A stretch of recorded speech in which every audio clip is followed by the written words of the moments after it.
नमस्ते हजुरहरूलाई हाम्रो चुलामा स्वागत छ। आज चाहिँ मैले आउँदै गरेको तिहारमा सेलरोटी नरम मिठो बनाउने तरिका लिएर आएको छु।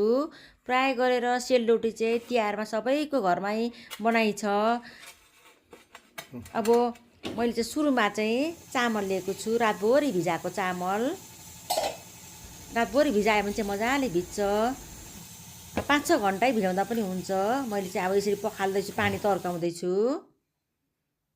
अब चाल्नीमा चाहिँ यसरी हामीले सबै तर्याउनुपर्छ पानी।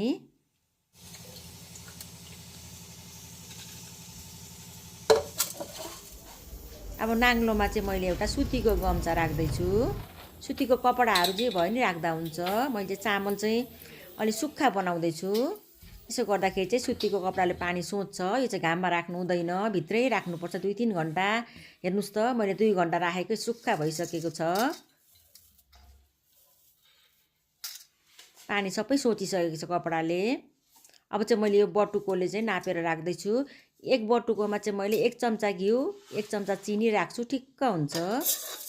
त्यही भएर बटुकोले नापेर राख्छु म चाहिँ। र मैले 2 बटुको पिस्दैछु। अब सुरुमा चाहिँ मैले 1 घान चाहिँ खस्रै बनाउँछु। अब अरू चाहिँ मैले मसिनै बनाएर पिस्छु, अरू सबै।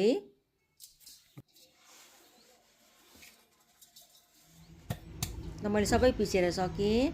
अब मैले 7 बटुको भयो, मैले 7 चम्चा चिनी चाहिँ पिसेर राखेको। यो चम्चाले चाहिँ मैले 7 चम्चा घिउ राखेको। अब यति राख्दा चाहिँ ठिक्क हुन्छ। अब हजुरलाई अलिक बढी गुलियो मनपर्छ भने चाहिँ अलिक बढी राख्नु होला। अब ल्वाङ सुकमेलको धुलो पनि मनपर्छ भने राख्दा हुन्छ। मैले चाहिँ केही पनि नराखिने बनाएको यत्तिकै। चिनी, घिउ, पिठो मात्रै हो मेरो चाहिँ। यति नै बनाउँछु, अरू केही राख्दिनँ। सोडाहरू पनि राख्दिनँ। अरू राख्यो भने बिग्रन पनि सक्छ।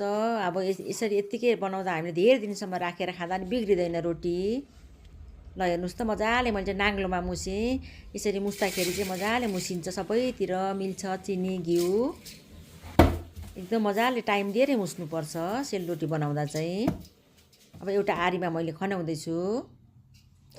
यसरी चाहिँ अब पहिला माहरूले बनाउनु हुन्थ्यो, ढिकीमा ओख्लीमा यसरी सुक्खा पिठो कुटेर।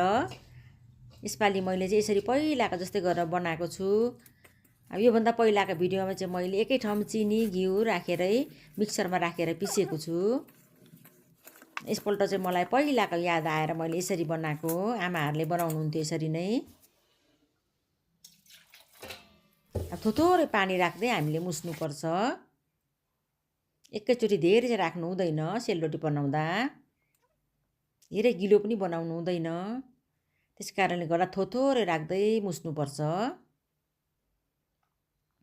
पानी चाहिँ मैले मनतातो राखेको। अब जाडो भइसकेको छ काठमाडौँमा चाहिँ। त्यही भएर मैले मनतातो पानी राखेरै मुस्दैछु।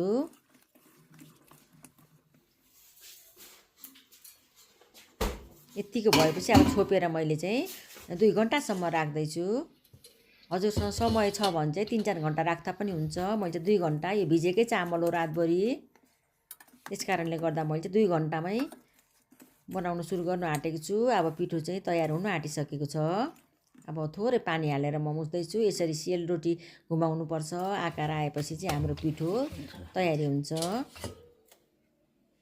मैले चाहिँ केही राखेको छैन, सुजी मैदाहरू केही राखेको छुइनँ। अब तेल राख्नुपर्छ, ताई बसाएर। यो चाहिँ सेलरोटी पकाउनको लागि हो। ताई चाहिँ फलामको ताई हो। अब हामीले चेक गर्नुपर्छ तेल तात्यो कि तातिएन भनेर। तेल चाहिँ मजाले तात्तिनुपर्छ सेल पकाउँदा। ल हेर्नुहोस् त, अब यस्तो भएपछि चाहिँ हाम्रो तयारी भइसक्यो। अब तेल तातिएर पनि अब चाहिँ पोल्नलाई सुरु गर्नुपर्छ।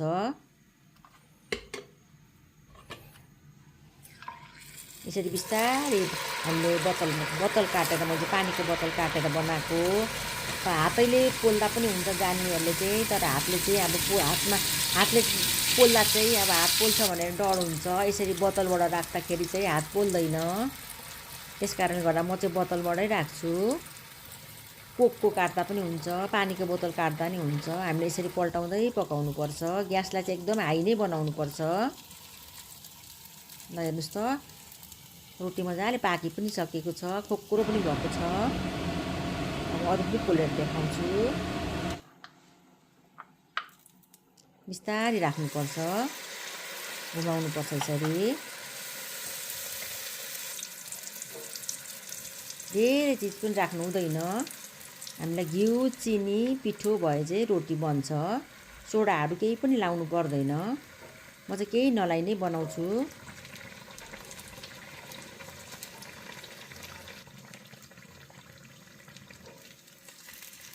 अब यो ताईमा चाहिँ बिचमा केही राख्नु पर्दैन, दियोहरू केही राख्नु पर्दैन।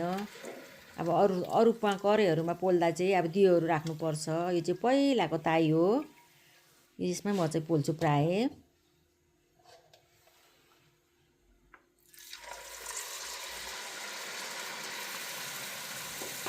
सबै यसरी नै हामीले पोल्नुपर्छ।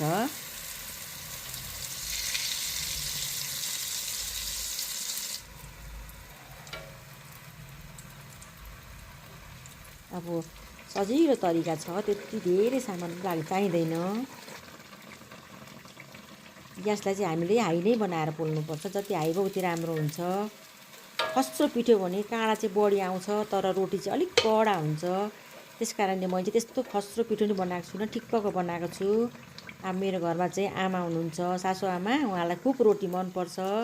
त्यस कारणले गर्दाखेरि मैले चाहिँ पिठो धेरै खस्रो नबनाइकन नरम बनाइदिएको छु। उहाँलाई खुब मनपर्छ रोटी। ल हेर्नुहोस् त, मैले पोलेर पनि सकेँ। हजुरहरू पनि आउँदै गरेको तिहारमा यसरी नै बनाएर खानुहोला, अवश्य मनपर्ने छ। हजुरहरूलाई भिडियो कस्तो लाग्यो? भिडियो मन परेमा लाइक, कमेन्ट, सब्सक्राइब गरिदिनु होला। साथी फ्यामिलीसँग सेयर गर्नु नभुल्नुहोला। हजुरहरूको दिन सुखमय बित्योस्। धन्यवाद।